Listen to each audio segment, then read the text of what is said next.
He never expected company. The wind on this mountain had a way of scouring a man clean down to the bone, leaving nothing but silence and splinters of memory. For 10 years, that silence had been Grady Foster's only companion. He was a widowed lumberjack with hands like worn leather and a heart he'd long since boarded up. He had no children of his own, until the storm brought him 5. They were dropped on his porch like forgotten tools on a stormy dusk. The mule-drawn cart didn't even stop. Its wheels groaned a complaint against the wet mud, and then it jolted on again, down the treacherous mountain trail. The man driving it never even looked back, like he couldn't stomach the sight of the door he'd just used as a dumping ground. Grady stood just inside his cabin, axe still in one hand from splitting evening logs. His other hand moved slowly, almost against its own will, to undo the heavy latch. He hadn't been expecting anyone. He never did. The path to his cabin was a beast even in summer. Now, with the first wet snows chasing the wind, only the desperate or the damned came up this high. When the door creaked open, he saw he was looking at both. The children didn't speak. They were as silent as scarecrows, but smaller, wetter, and shivering so hard their bones seemed to rattle. 5 of them, stair-stepped in age, none older than 10 by his guess. The oldest boy, all dark hair and wary eyes, stood slightly ahead of the rest. He was trying to shield them, even though a strong gust looked like it could knock him clean over. Their clothes were a disaster. Mismatched, paper-thin, and soaked clean through. A few had shoes that were falling apart. One girl was completely barefoot, her small toes blue against the dark wood of the porch. None of them carried a single thing. Not a bag, not a blanket, not a hope. Grady didn't ask questions. Not at first. He just opened the door the rest of the way and stepped aside, a silent invitation into the warmth. They didn't hesitate.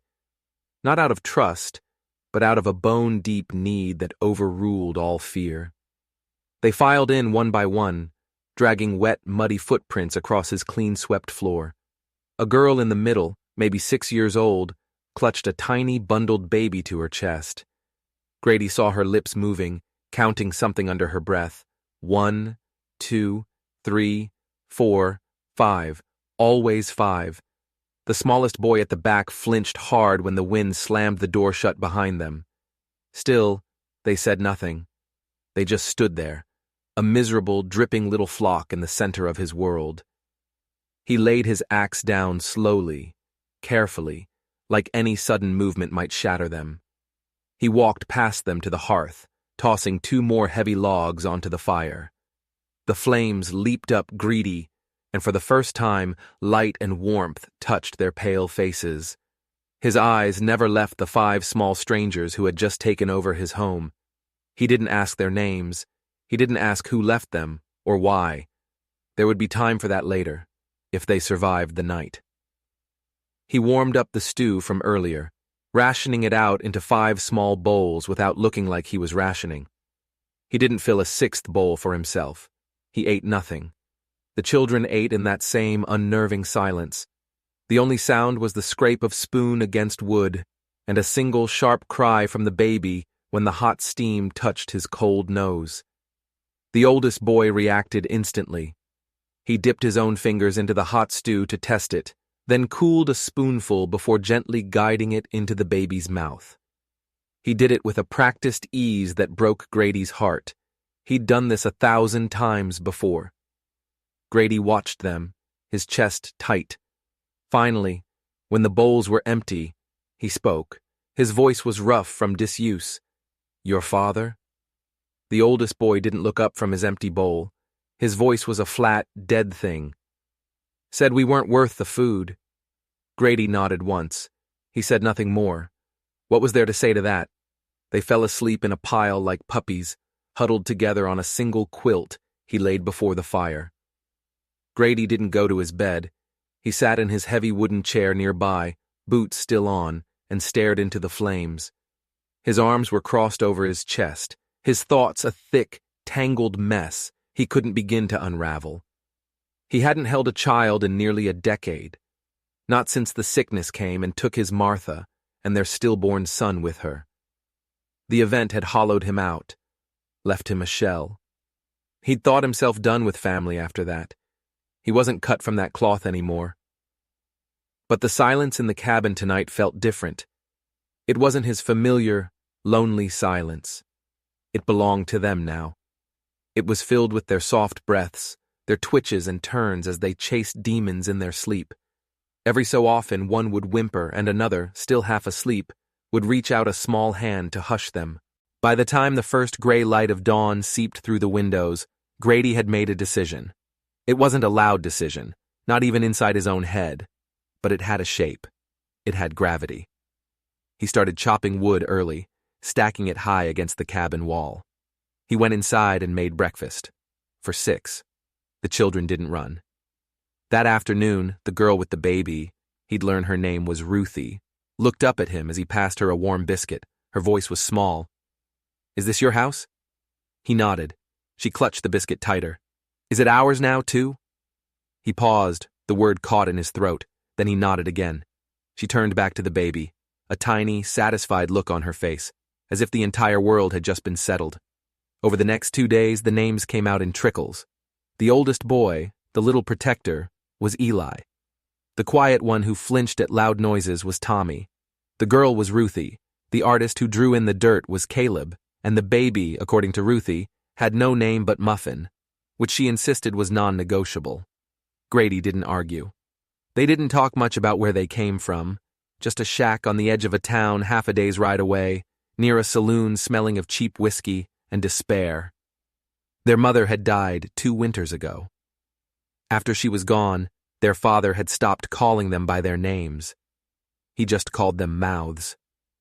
Apparently, a woman who served drinks at the saloon had given their father Grady's name. She'd seen a picture of Martha in a locket Grady wore when he came down for supplies once a season. She'd told the father where to find the lonely man on the mountain. He delivered them like a sack of unwanted grain and just kept going. No one knew where. No one seemed to care. But as Grady watched them, he started to notice things, small things. Eli, the oldest, would sometimes clutch his side, a flash of pain in his eyes he tried to hide. Tommy had a burn scar on the back of his hand, shaped like a circle, and Ruthie, when she thought no one was looking, would check the lock on the cabin door, over and over. These weren't just neglected children, they were survivors. On the 3rd day, Eli found something tucked into the hem of his own torn pants, a tiny, folded scrap of paper. He brought it to Grady, his expression unreadable. Grady unfolded it. On it, in crude handwriting, was his own name, Grady Foster.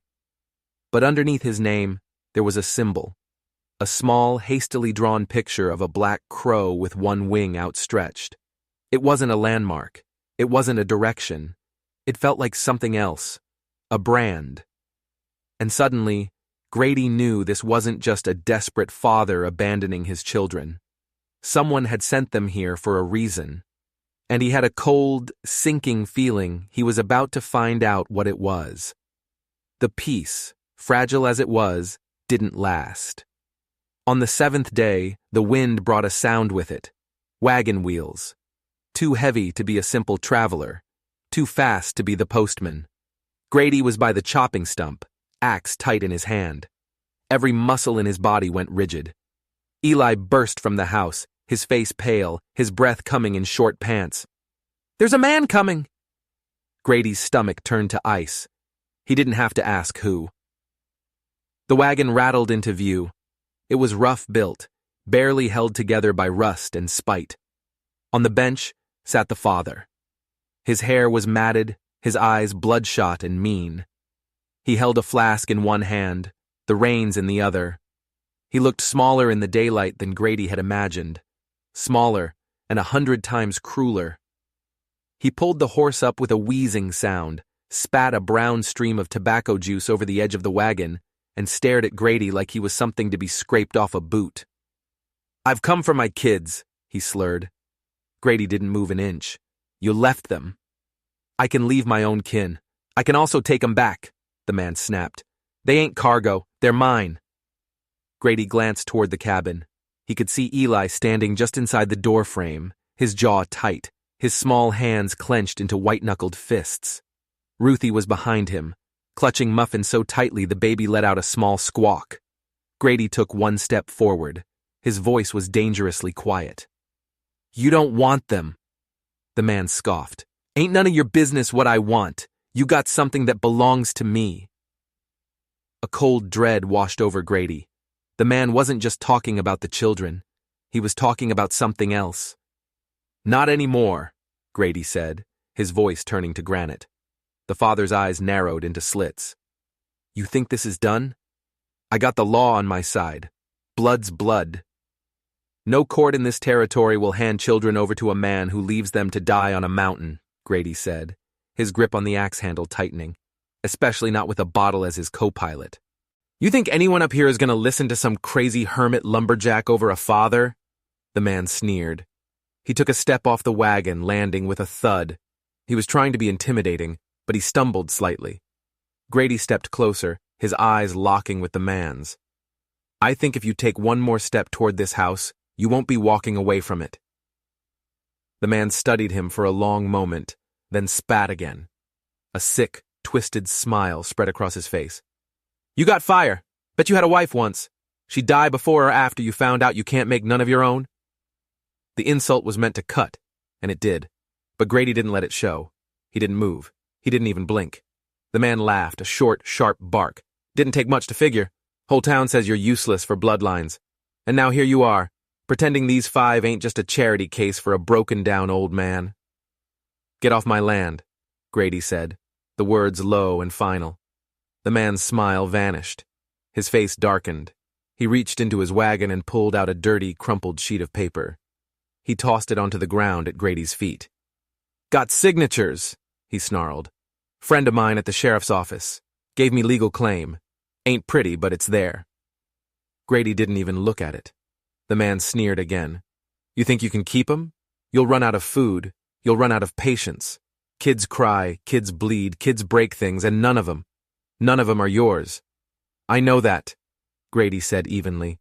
"And I still wouldn't hand them over to you if you had every lawman in the county standing behind you." He took another step forward, and this time he let the man see the cold fury in his eyes. But before he could say more, the man's gaze shifted, looking past Grady toward the cabin itself. "Fine," the father said, his voice suddenly changing, becoming sly. "Keep the brats. It ain't them I came back for anyway." Grady froze.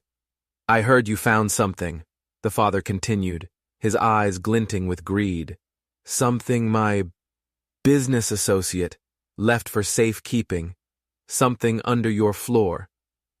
The world seemed to tilt on its axis. Under the floor, the children, the crow symbol, the father returning not for his kids, but for something hidden in the house. It was all connected. This wasn't about family. It was about something far more dangerous. "You'll regret this," the father spat, his confidence returning. He scrambled back onto his wagon. "This ain't over." He turned the reins, spitting curses into the wind as the wagon wheeled around and lurched back into the trees, leaving a trail of threats hanging in the air. Grady didn't breathe until the sound vanished completely. He looked down at the crumpled paper on the ground, then back at the cabin where 5 small faces were pressed against the glass. He had to know.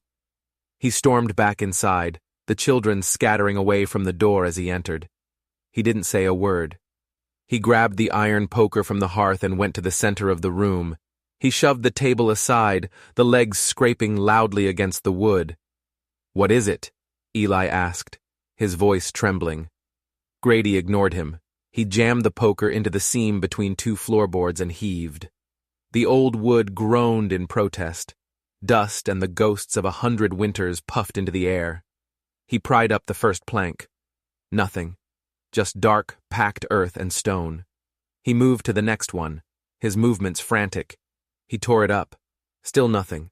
Then the third. This one came up easier, too easy. And there, nestled in the dark space beneath, was a hollow. Inside it lay a heavy bundle wrapped in oilcloth and tied with weathered twine. His hands shook as he pulled it out. It was heavy, solid. He tore at the twine, his heart hammering against his ribs. The oilcloth fell away. Lying in the dim firelight were 3 bricks of dull, heavy silver. They weren't polished or fine.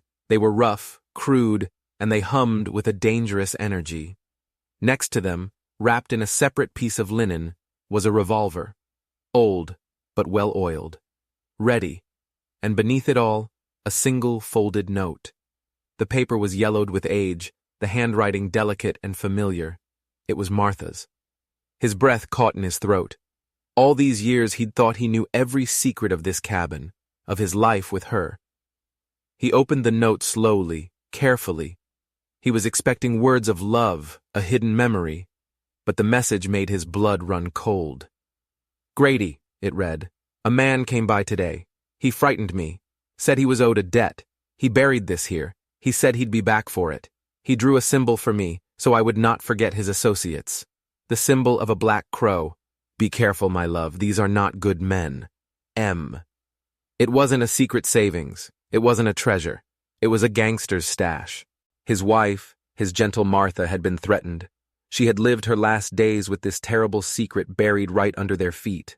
And the man who had threatened her, the man with the sign of the crow, had sent his own children back to this very spot to retrieve his dirty money.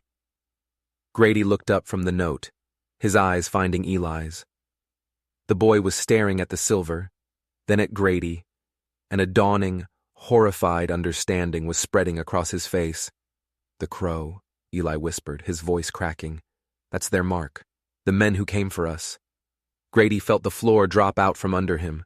It wasn't just the father. The father was a pawn, a coward. He'd sold his children, sent them into the lion's den to fetch something he was too afraid to get himself. He looked at the 5 terrified faces staring back at him. They hadn't just been abandoned. They had been used as bait, and the trap was just about to spring. That night, sleep was a stranger. Grady sat by the hearth, the revolver on the table beside him, the silver hidden away again, but this time in a place no one would ever think to look. He kept getting up, pacing to the window, peering into the oppressive darkness of the woods. The children didn't ask why. They knew. The world had come to their door, and it wasn't friendly. Ruthie, her face pale in the firelight, brought him a cup of warm milk he didn't drink. She tucked Muffin, who was restless and feverish, into a makeshift cradle beside his chair. "He sleeps best next to you," she whispered, a statement of fact that felt like a coronation. The days that followed were sharp and brittle with tension. Grady became a fortress builder. He cut more wood, not for warmth, but for barricades. He doubled their stores, taking stock of every bean and every bullet. He taught Eli how to use a hammer, not to build, but to board up a window fast. He showed Tommy how to tie knots that wouldn't slip, the kind you use for snares. Even quiet Caleb, the little artist, began sketching in the dirt outside. But he wasn't drawing trees or animals anymore. He was drawing traps, pits and snares and walls of sharpened sticks. He was drawing what he saw in Grady's eyes. Then, one clear, cold afternoon, the law arrived, or at least a man who looked like the law. He rode a tall horse and wore a tin star pinned to a heavy wool coat. He wasn't anyone Grady recognized from the local township. He was stiff-spined, with a graying beard and eyes that didn't seem to see the beauty of the mountains, only the angles. He carried a letter, sealed with wax, from a judge half a territory away. "I've come for the children," he said, his voice flat and official. "You have no formal custody. The father, Mr. Abernathy, has filed a claim. He says the abandonment charge is false." Grady stepped out onto the porch, his hands empty at his sides, but his whole body was a weapon. "You didn't see the way they arrived." "I don't need to," the sheriff said, his gaze dismissive. "The law is the law. It isn't concerned with the snow, Mr. Foster. These children are not fed by paper and ink, but they are governed by it." "Don't make this difficult," the man continued, his hand drifting casually toward the pistol on his hip. "If you resist, there will be charges. Obstruction, Kidnapping even. Inside the cabin, Ruthie started to cry, a soft, terrified sound. Caleb clung to her skirt, but Eli stood up straight. His voice, though a child's, rang out clear and defiant through the open door. "Sir," he said, loud enough for the man to hear, "we're not going back." The sheriff hesitated, his cold expression flickering for just a second. "I don't care what paper you got," Eli continued, stepping into the doorway. "He's not our papa. He never was." The sheriff's eyes moved from the boy back to Grady, a question in them. "Is that true?" Grady didn't answer. He just opened the door wider. "Ask them." And so the man did. One by one he questioned the children, and one by one they told their story. That the man who left them had never loved them, never held them, never fed them anything but scraps and curses. They told him their mother had whispered to them before she died that one day someone better would come, and they believed with all their fierce, broken little hearts that Grady was that man. As Eli spoke, his eyes narrowed. He was looking at the sheriff, but not at his face. He was looking at the man's wrist, where a leather glove ended. Just for a second, as the man adjusted his grip on the reins, the glove slipped, and there, on the pale skin of his wrist, was a tattoo. A crude, black tattoo of a crow with one wing outstretched. Eli's breath hitched. He looked at Grady, his eyes wide with a new, more profound terror. This wasn't the law. This was one of them. The sheriff, oblivious, seemed to be considering the children's words. He stood silent for a long moment. Then he folded the official-looking letter, tucked it back into his coat, and gave a slow, deliberate nod. "All right," he said, his voice softer now. "I can see the situation here is complicated." He looked at Grady. "No one will be coming back up here from my office anytime soon. Things get lost in the snow." He turned his horse. "You'd best be careful all the same," he said over his shoulder. And then he rode away. The children cheered quietly, a fragile, hopeful sound. They wrapped their arms around each other, a tiny island of victory. But Grady and Eli just stared at each other. They knew the truth. This wasn't a reprieve. It was a threat. The man wasn't abandoning his mission. He was going back to report. To report that the hermit lumberjack wouldn't be easy to break. To report that the children were loyal to him. And to report that the silver was still, somewhere, on this mountain. That night, as the children finally slept, a true and deep sleep for the first time in days, Eli crept over to Grady's chair. "Sir," he whispered, his voice barely audible, "do you want us?" Grady looked at the boy, at his fierce, brave face, and felt something in his chest crack open. He crouched down, meeting Eli's gaze. "I didn't know I did," he said, his own voice thick. "But now I can't imagine this house without you." Eli nodded, a single solemn movement. Then he whispered the word, "Papa." Grady's throat closed. He tried to speak, but no words came out. So he just pulled the boy into his arms, burying his face in his dark hair. And for the first time in a decade, since he had buried his wife and son, Grady Foster wept. Not for what he had lost, but for what, against all odds, he had just found. But as he held the boy, a cold thought slithered into his mind. They had sent a fake sheriff. They had legal documents. They had a network. This wasn't just a few thugs working for a drunk. This was organized, professional. And they would be back. The fever hit Muffin like a thunderclap. One minute he was sleeping peacefully. The next, he was wailing, his small body burning with a heat that felt unnatural. Ruthie noticed first. She touched his forehead with the back of her hand, and her face went slack with fear. "He's burning." Grady felt it too. It was a dry, pulsing heat. By noon, Muffin's cries had turned to weak whimpers. His little limbs had gone limp. This wasn't a simple cold. "I need to ride for the doctor," Grady said, his voice tight with an urgency that silenced the room. "Eli, you're in charge. Don't let the fire go out. Don't open the door for anyone." He wrapped Muffin in every blanket they could spare and burst out of the cabin. The ride to town was a 2-hour nightmare of slicing wind and gathering snow. He pushed his mare hard, the feverish bundle pressed against his chest, every labored breath from the baby a knife in his gut. Dr. Trigg, the town's half-medic, half-priest, took one look at the baby and started moving. He didn't ask whose child it was. In a town this small, a crisis belonged to everyone.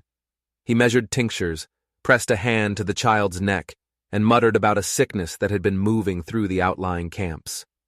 "You got other young ones at home?" Trigg asked, not looking up. Grady nodded, his heart sinking. "They'll be next," the doctor said grimly. He thrust a small bottle of dark liquid and a jar of salve into Grady's hands. "Half of this now, the other half by dawn. Rub this on his chest every 2 hours. If he worsens, ride for the Reverend and pray." Grady paid with the few coins he had. Trigg didn't even count them. "Keep him warm," was all he said. The ride back was even worse. The sun vanished completely, and the snow came down in a thick, blinding curtain. The world was reduced to white fury and the desperate hope of reaching home. As he finally reached the tree line near his own land, he saw them, hoofprints, fresh ones, and wagon wheels. They were headed straight for his cabin. He spurred the mare on, his heart pounding a frantic rhythm against his ribs. He burst through the trees into his clearing and saw it, the flicker of a lantern near his front door. 2 men, their silhouettes dark and menacing against the swirling snow. They weren't the father. They weren't the fake sheriff. These were strangers, hard-looking men, the kind that didn't knock. One of them turned as he approached, a cruel grin splitting his face. "There he is." Grady didn't waste time with questions. He slid off the mare, thrust the still swaddled Muffin into Ruthie's arms as she appeared like a ghost from the shadows by the woodpile. "Inside! Lock the door! Don't open it for anyone!" She vanished without a word. Grady turned back to the men, his hand already on the axe he always kept strapped to his saddle. "Who sent you?" he growled. The taller of the two shrugged. "A man who says you stole his blood. Says you got 5 mouths up here that ain't yours to feed. And you aim to bring them back?" "We aim to be paid," the second man snarled. He took a step forward. "You can make it easy on yourself, old man, or you can make it hard." Behind him, Grady heard the heavy bolt of the cabin door slide home. He let out a slow breath, the cold air burning his lungs. The old ache in his shoulder from a lifetime of logging flared up, but he stood taller.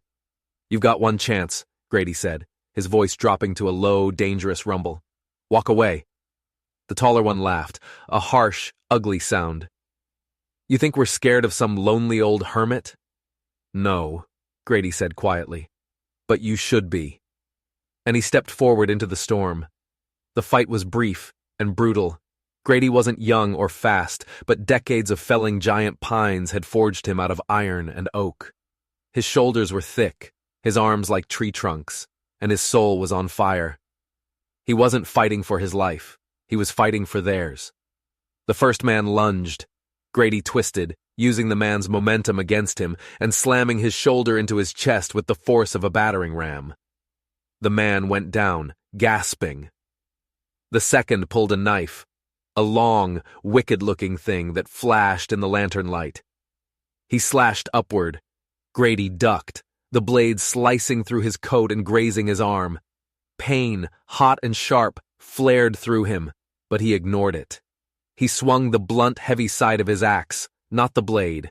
It connected with the man's ribs with a sickening crunch.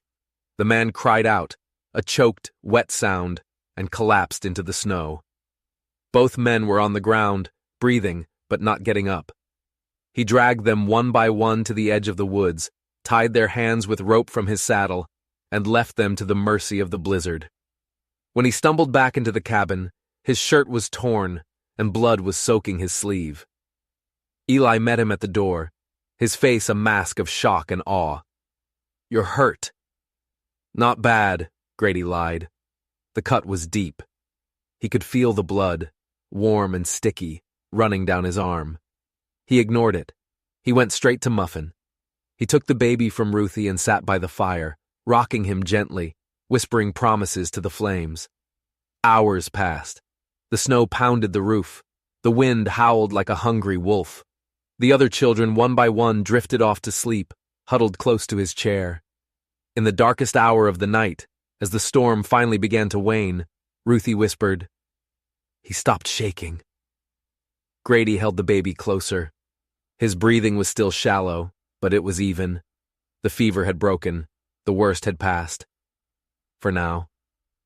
But when dawn came, gray and cold, Grady stepped outside. The spot where he'd left the two men was empty. The ropes were there, but they'd been cleanly cut. There was blood in the snow, and tracks leading away from his land. And carved deep into the bark of the nearest pine tree, a fresh wound in the wood, were 3 words: "We're not done." Grady stood there, the icy wind whipping around him, and a terrible realization dawned. He hadn't just fought off a couple of hired thugs. He hadn't just fought off a greedy father or a crooked lawman. He was fighting an organization, a flock of crows. And they had just declared war. Grady didn't tell the children about the words carved into the tree. He didn't have to.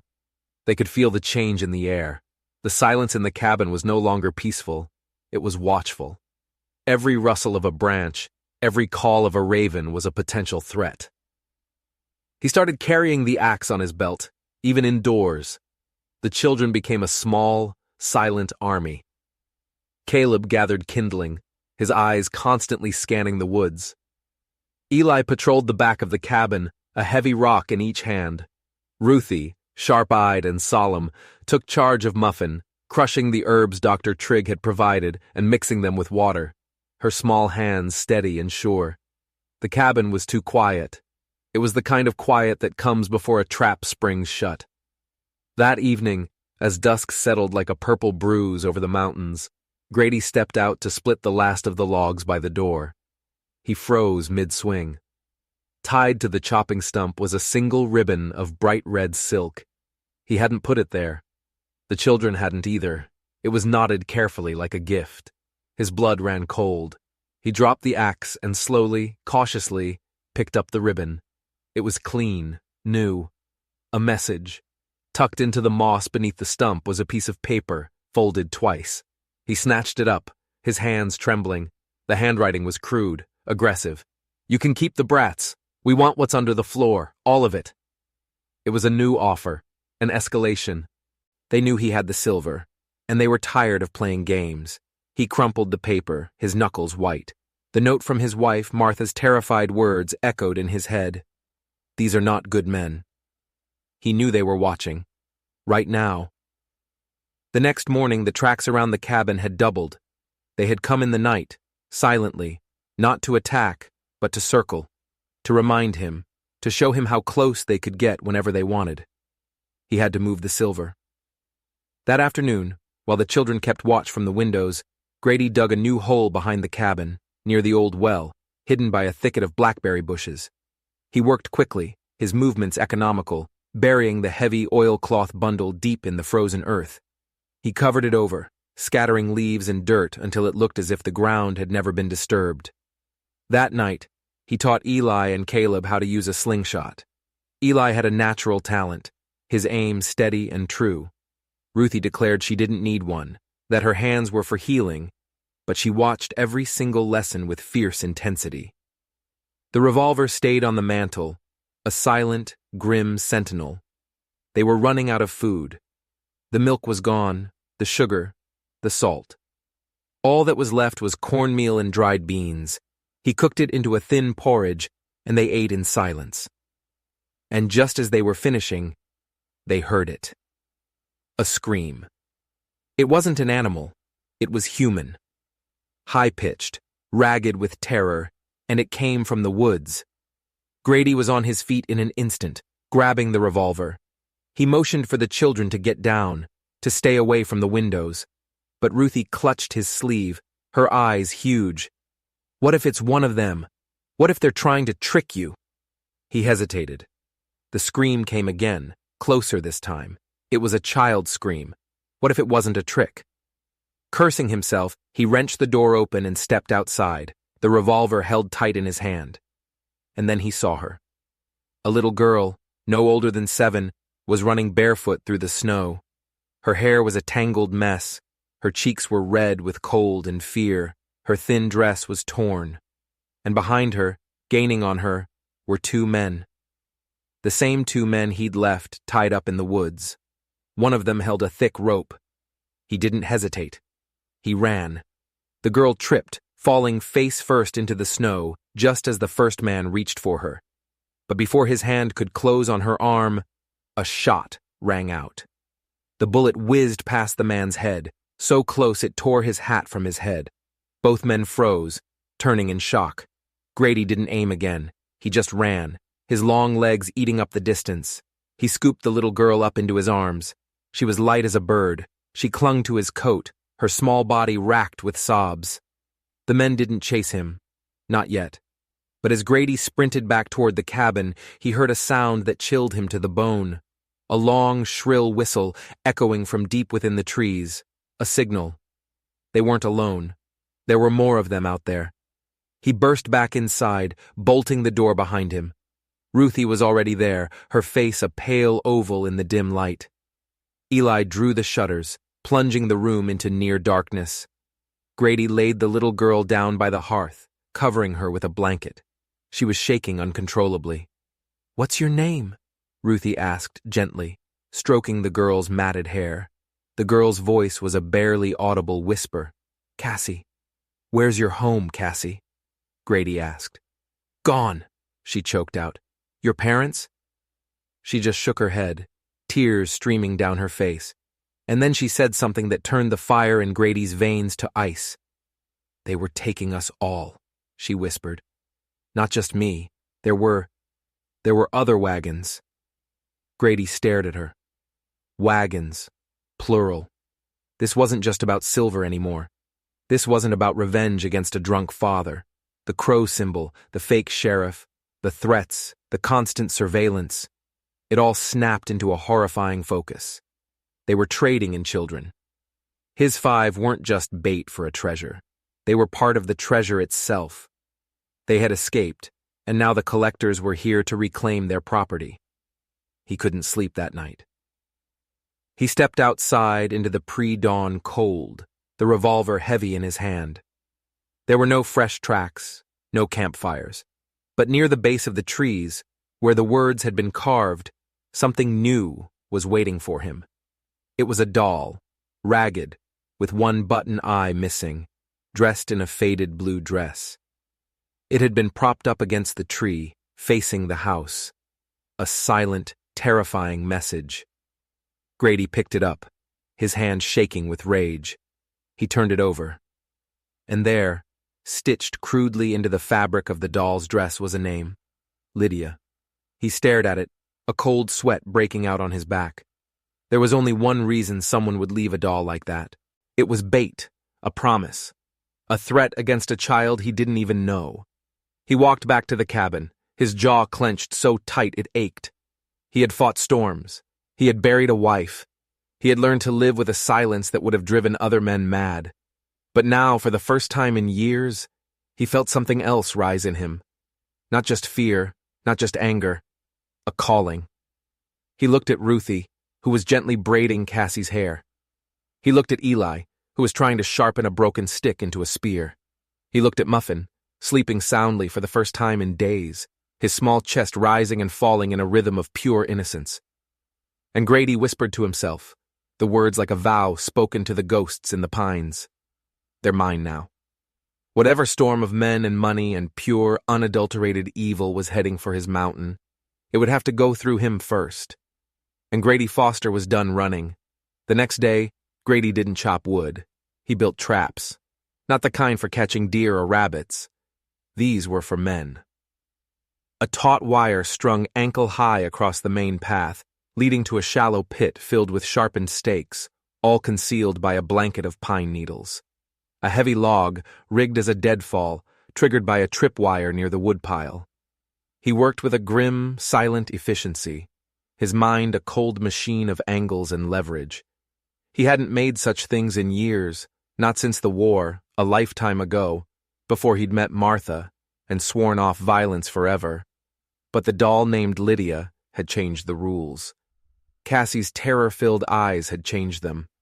The knowledge of other wagons, other children, had burned the old rules to ash. Ruthie had confirmed his darkest fears the night before. After the other children were asleep, she had found him by the cold hearth. "They'll come back, won't they?" she'd asked, her voice small but steady. He had simply nodded. She didn't cry, she just hugged her knees to her chest. "I thought so," she'd said, her voice dropping to a whisper. "I heard one of the men who took Cassie talking. He said they were going to finish what they started. That's what they used to tell Daddy." The air went out of Grady's lungs. Your father was part of this?" Ruthie didn't blink. "He owed them money, a lot of money. He lost us in a card game. That's what Mama told me before she got sick. She said he didn't sell us. He traded us." The sheer, casual cruelty of it stole his breath. He hadn't just abandoned them. He had used his own children as currency to pay a debt to monsters. Now, with the sun sharp and harsh overhead, Grady worked faster. By mid-afternoon, he saw it. A glint of light high on the ridge opposite his cabin. A mirror flashing a signal. They were watching him, coordinating. He ducked back into the woods and made his way back to the cabin. Inside, it was a small fortress. Eli had fashioned a crude but effective bow from a length of ash wood. Caleb stood guard at a window, a rock in his hand. Cassie, who rarely spoke, had taken to watching the tree line with an unnerving stillness. As evening fell, the cabin grew cold. Grady didn't light a fire, unwilling to give them a target. They ate cold beans and cornmeal, huddled in their coats. Even Muffin was quiet, as if he understood the terrible gravity of the silence. Grady waited until full darkness fell, then slipped outside, the revolver in his hand. He needed to check the traps. The air felt wrong, too still. He moved like a ghost through the trees, his feet making no sound on the pine needles. The first trap was untouched, the second as well. He was just turning to go back to the cabin when his foot snagged on something. A rope. Before he could react, it jerked tight around his ankle. He was yanked violently off his feet, his head slamming into the frozen ground. The world exploded in a flash of white-hot pain, and the breath was knocked out of him. Boots thundered in the snow, 3 of them. They moved fast, organized, not drunks, not amateurs. They were on him before he could even reach for his knife. He lashed out with his free leg, catching one of them in the knee, but another swung a heavy club, and the world went black. He woke up on the floor of his own cabin. The fire was out. His head throbbed with a blinding pain. A man was standing over him, the tall, silent one from the first night, the one with the cold, dead eyes. The collector. Across the room, the children were pressed into a corner, their faces masks of terror. Caleb had a fresh bruise blooming on his cheek. Ruthie's lip was split and bleeding. But Cassie and Muffin were gone. Grady tried to sit up. One of the other men, a limping brute, shoved him back down with a heavy boot on his chest. "Easy now, woodsman," the collector said. His voice was soft, almost gentle, which made it 1,000 times more terrifying. "We didn't hurt them badly, just enough to get your attention." "Where are they?" Grady rasped, his throat raw. "The little girl and the baby?" "Oh, they're with my associate Jarek," the collector said with a thin smile. "He's taking them for a walk, showing them the stars, but he gets impatient, and the nights up here are so very cold." The threat hung in the air, thick and suffocating. Grady surged up again, a roar of pure fury in his throat. The limping man kicked him hard in the ribs and he collapsed, gasping for air. "Now," the collector said, crouching down beside him, his face inches from Grady's. "You're going to tell me where you moved the silver. My silver." Grady stared at him, his vision doubling. "You don't talk," the limper growled, pointing a dirty finger at Eli.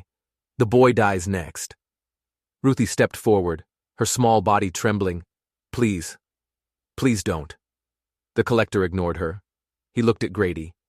"I'll count to 3, he said softly. Then my friend here gets noisy. 1. Grady's mind raced. The silver for the children. It was the only card he had left to play. He met Ruthie's eyes across the room. She was terrified, but she gave him the smallest, almost imperceptible nod. 2. The well, Grady croaked, the word tearing at his throat. It's buried, by the well, west of the rope swing. The collector's thin smile widened. See, that wasn't so hard. He motioned to the limping man. Go get it. The limper grunted and stomped out of the cabin, leaving the door open to the frigid night. The collector stood up, turning his back on Grady to look at the children cowering in the corner. You see, children, everything has a price. And in that moment, with the collector's back turned, something impossible happened. A thud, a grunt, a choked scream from outside, and then silence. The collector spun around, his face a mask of confusion. A second later, the doorway was filled by a small, fierce figure. It was Cassie. She was holding Eli's slingshot, her small face set with a determination that was terrifying to behold. Behind her, in the snow, lay the limping man, unconscious, a large rock lying beside his head. I got him, she whispered. The collector let out a roar of rage and lunged for her. But Grady was faster. Fueled by adrenaline and pure, primal fury, he grabbed the heavy iron poker from the hearth and swung it with all his might. It connected with the collector's jaw with a sickening crack of bone. The man stumbled back, stunned. The gun! Grady roared. Ruthie didn't hesitate. She snatched the revolver from the mantel and tossed it. It spun through the air, and Grady caught it, his hand closing around the familiar worn grip. He leveled it at the collector. Hands up! He bellowed. The collector froze, his one good hand slowly rising. Blood dripped from his mouth. He laughed, a gurgling, bloody sound.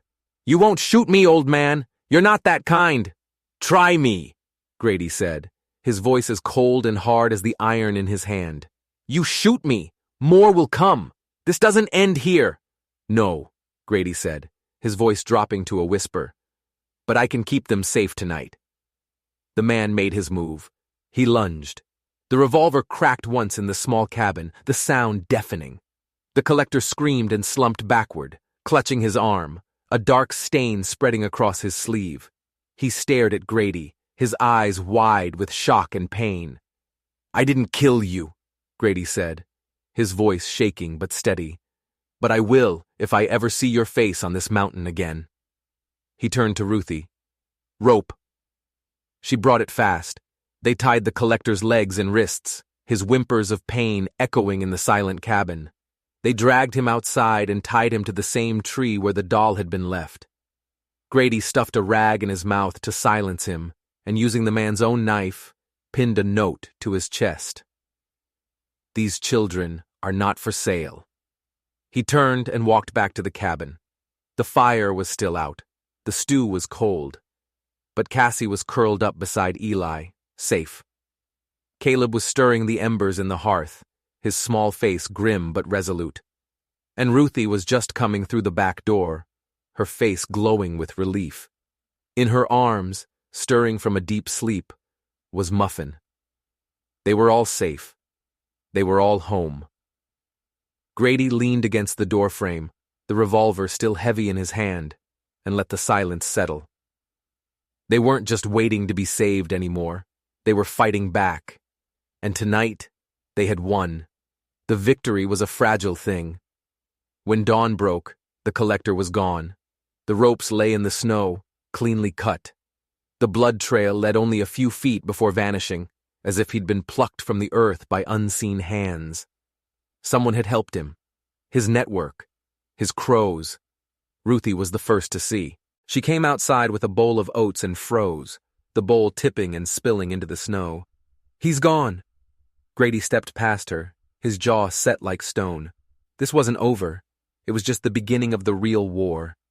They spent the day fortifying the cabin, turning it from a home into a stronghold.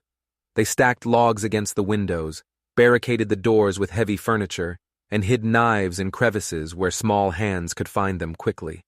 This time they would not be caught unprepared. That evening, as Grady was showing Eli how to fletch an arrow for his new bow, they saw it. Smoke. In the far distance, rising from a ridge they knew to be deserted. It was a single thick plume, not a campfire, a signal fire, a summons.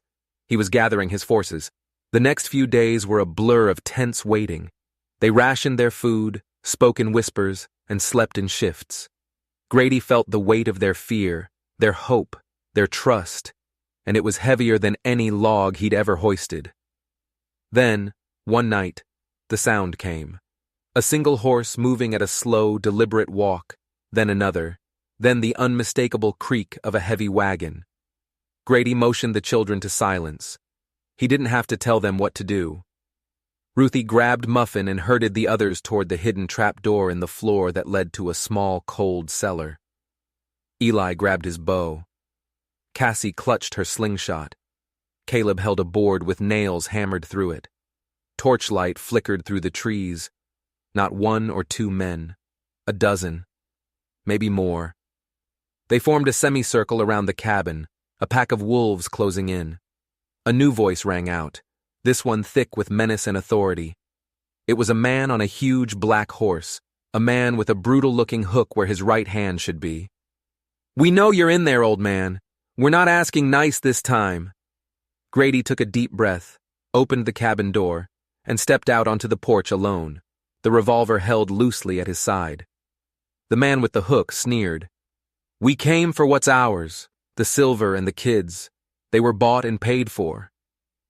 "You don't buy children," Grady said, his voice low and carrying in the still night air. A man with a heavily scarred face dismounted, pulling out a lasso. "Are you going to make this hard?" Grady raised the revolver. The hammer clicked back with a sound that seemed to echo off every tree. "I can make it final." The men laughed. "Look around you, old man. You're outnumbered." "I've been outnumbered before," Grady said, his eyes scanning the faces in the torchlight, committing each one to memory. The man with the hook said something under his breath to the man next to him, and then all hell broke loose. But not from the direction he expected. From the trees behind the gang, a figure burst from the darkness, screaming a battle cry and swinging a heavy shovel like a war axe. It was old Mert, the grizzled trapper from the next ridge over, a man Grady hadn't seen in more than a year. And behind him came Jasper, the young mail runner, wielding a heavy mail sack like a flail. And behind Jasper was Mr. Fields, the town's quiet preacher, his face grim, holding a double-barreled shotgun like it was an extension of his own righteous arm. The gang whirled around, confused, caught completely by surprise. "Now!" Grady roared. From the cabin window, Eli's arrow flew, striking one of the horses and sending it bucking in panic.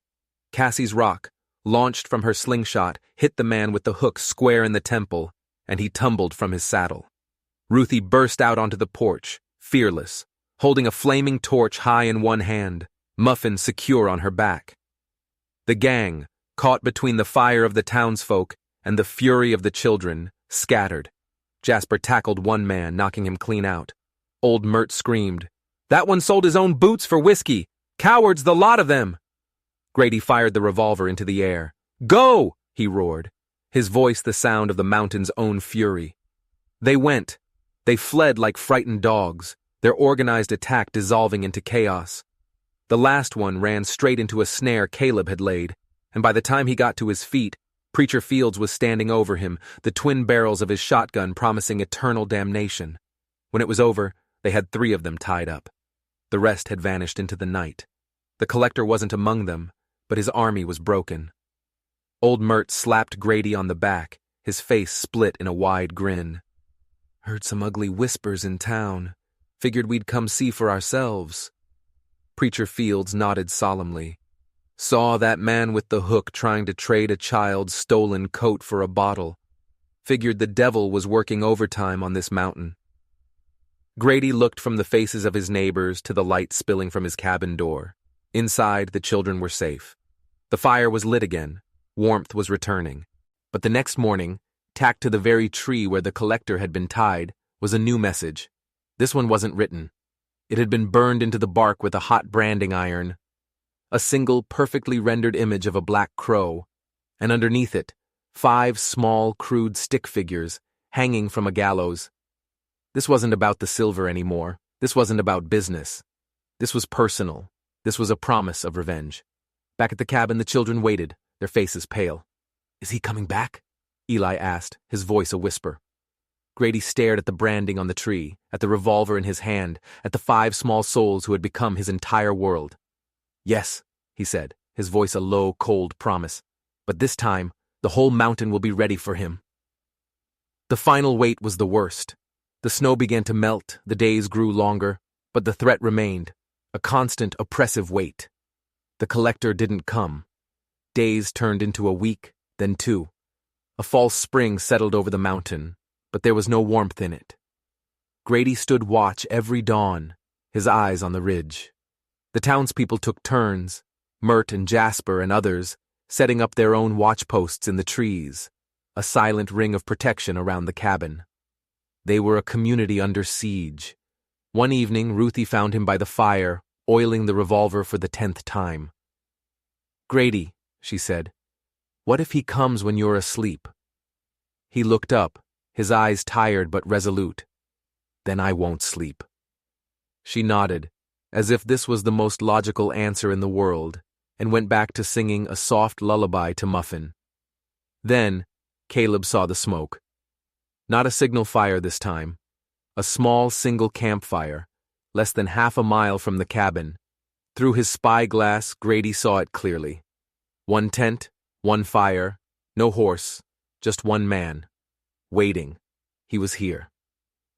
That night, a knock came at the door. Not loud, not soft.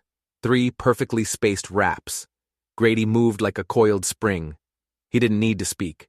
Ruthie already had the other children halfway to the cellar. The cabin fell into a dead, waiting silence. He opened the door just a crack. It was him. The collector. He wasn't ragged or bleeding. He was clean, composed, wearing a new coat. A chilling smile played on his lips, but his eyes were as cold and dead as a frozen river. He didn't speak. He just waited. In a move that defied all logic, all instinct, Grady opened the door wider and stepped aside. The collector walked in as if he owned the place and sat down in Grady's chair by the hearth. Grady shut the door behind him. The 2 men faced each other in the flickering firelight. No guns were drawn, no knives were shown. The air was thick with a violence more potent than any weapon. Finally, the collector spoke, his voice like gravel grinding on stone. "You took what was mine." "They were never yours," Grady replied, his voice even. "I paid for them," the collector insisted. "So did I," Grady said. The collector held up his hands in a gesture of mock reason. "You think you can just give them oats and songs and that makes you their father? You're nothing but a placeholder, a warm body, until they're old enough to see you for what you are. A lonely, broken, old man." Grady said nothing. His silence was his shield. "I'm feeling generous," the collector continued, leaning forward. "You've got 1 chance. Let me walk out of here with one of them. My pick, and I'll leave the rest of you alone. I'll disappear. You have my word." Grady shook his head slowly. "No. I promise," the collector whispered, his smile stretching like an oil slick. Grady raised the revolver, leveling it at the man's heart. The collector looked down the barrel, completely unfazed. "You don't have it in you, old man. You're a protector, not a killer." He stood up and took a step forward. Grady fired. The shot was deafening. The bullet splintered the doorframe right beside the collector's head. The man didn't even flinch. He just smiled. "You'll miss next time, too." He took another step. Grady cocked the hammer again. "Try me." But before he could pull the trigger, a new sound came from behind him, the soft scrape of the trapdoor opening, and a voice, clear and strong. "Leave." Ruthie stood in the opening, Muffin balanced on her hip. Behind her stood Eli, his bow drawn taut, an arrow aimed squarely at the collector's chest. Beside them were Cassie and Caleb, clutching a heavy board and a sharpened poker. They were small, they were children, but their eyes held no fear, only fire. "We aren't yours," Eli said, his voice shaking with rage but not with fear. "You have no claim on us." "You sold us," Cassie whispered, her voice full of venom. "Like we were pigs." The collector stared at them. For the first time since Grady had met him, his mask of cold composure cracked. He looked from the children to Grady, from the revolver to the drawn bow. The mountain had not just given these children a protector, it had given them teeth and claws of their own. He looked defeated, not by Grady's gun, but by their unity, by their love. Without another word, he turned, walked out the door, and vanished into the night. He never came back. They buried the revolver the next day, deep in the earth beside the silver they dug up and gave to Preacher Fields to help the other families, the ones whose children hadn't been so lucky. By summer, the cabin was no longer a fortress, but a home filled with the sounds of laughter. Ruthie planted flowers where the gallows had been burned into the tree. Eli helped Grady build a new, bigger table. Caleb built a swing. Cassie learned to sing again, and Muffin, who had started it all with a fever and a cry, never stopped calling Grady Papa. He said it loud enough for the whole town to hear when they all rode down for the fall harvest festival. Grady didn't correct him. He just picked the boy up, held him close, and felt the last of the ice around his own heart finally melt away. No one ever asked again who the children belonged to. It was plain as the sun in the sky. They were his, all 5 of them.